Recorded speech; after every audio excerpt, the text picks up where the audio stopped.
On. So I'm in the front room, lights shining through. Hopefully, it won't be too much of a distraction. That smoke, by the way, is incense. Um, I want to talk about a number of issues here. I'm going to try and make it as condensed as possible so I don't run out of time. Um, Recently, I've been thinking a lot about Hollywood. I'm a huge film fan, and I've seen many great films from Hollywood. I've been watching a lot of Academy Awards wins, that sort of thing. So it's very much been on my mind. And mostly that's just from a film point of view. Like, I seen that film. What was this actress like in this? What was that actor like in that? What sort of acceptance speech was that, etc. But it also occurs to me that Hollywood is a very, very political, or rather politicized place. And that's been very true for the last 10 years.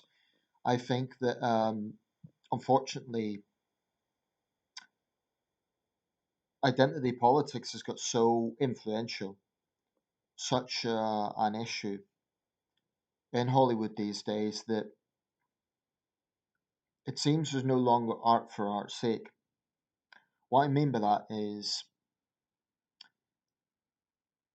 uh, there's always been a complex quality to film. For the last 90 years of the Academy Awards, obviously there's always been a lot of talking points around film. So I'm not going to say that film's supposed to be simplistic, but I do think there is an exceptional level of politicization over the last 10, 15 years. We saw that with Oscars So White, which was basically, in my view, a storm in a teacup. It happened to be in one particular year there were no black nominees, which was unfortunate, but it was 1 year. It is simply disingenuous to say that was always the case. So I believe that was a storm in a teacup, and I think what it ended up doing was actually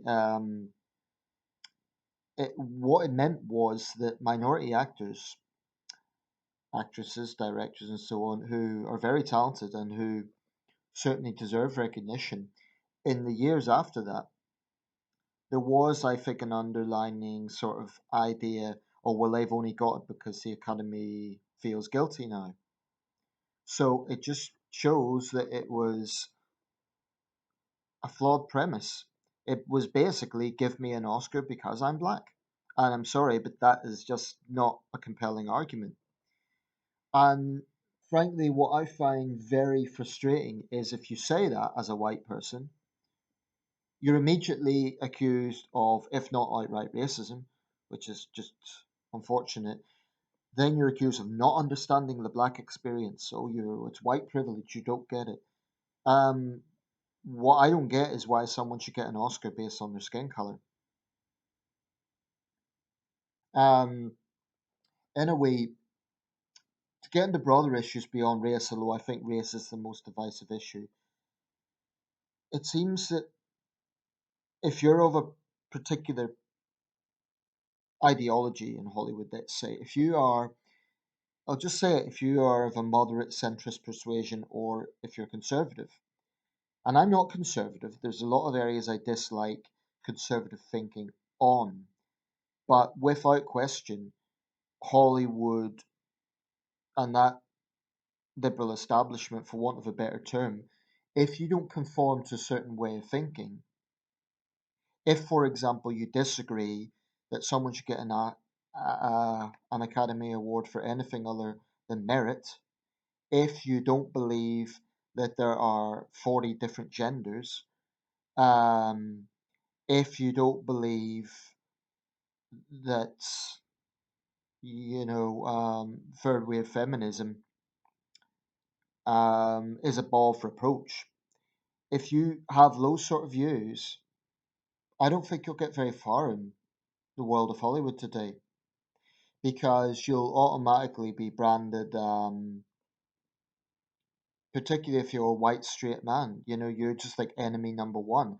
And I don't want to sound paranoid here. I personally don't feel like victimized or anything like that, but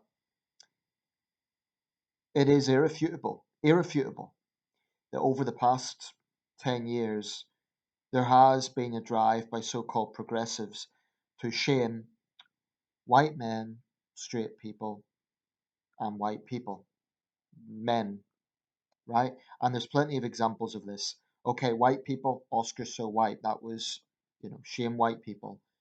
The Gillette commercial, shame men, and there's many other examples of that. Straight people, not so much, but there is an increasingly aggressive transgender agenda. All I'm saying is, I'm not saying any of these things are right or wrong. I'm just saying that when you get a situation where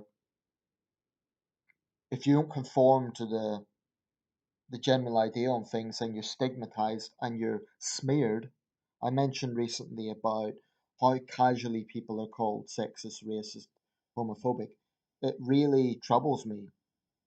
It really troubles me. I was going to say angers me, but it actually troubles me because it's so easy to do nowadays. I mean, if you're a public white figure in America, you cannot criticize um, black racism because you'll immediately be denounced as a racist yourself simply for pointing out that actually some black people are racist. Now, as a white guy, I'm not ignorant of history. I totally acknowledge the role that white establishments played in the past in severe racism, and I acknowledge today the situation is not perfect, far from it. I've acknowledged, for example, the anger in the black community about police brutality that they have to face more than the white community.